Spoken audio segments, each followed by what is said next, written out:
阮文清先生的纪念缅怀日上周六在森林公园的永恒和平教堂举行。他是前密苏里市议员阮丹尼的父亲。1950年代，他加入特种部队，担任美国陆军的翻译。1989年，携家人妻儿来到美国。休斯顿市长特纳前来，并特定义为8月27日为阮文清日。请看记者 Sky 发来的现场报道。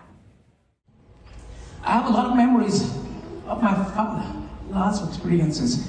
As his oldest son, he had taken me everywhere. Everywhere he goes, just like a big tiger carrying a small tiger everywhere. I still remember a lot of memories. I remember vividly every night during the war, Vietnam War. Almost every night he took off a Caesar picture and go into a dark bunker to hide and to shelter from bomb explosions. Our dream was only to survive the next days in one piece.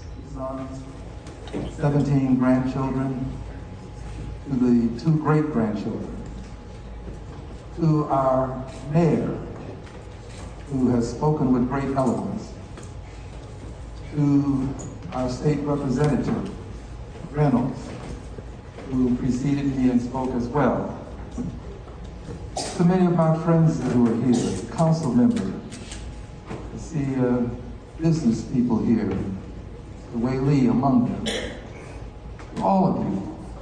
And look, I don't want to repeat everything that's already been said.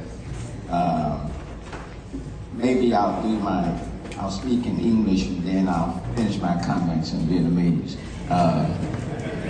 But let me just say this. What a special person.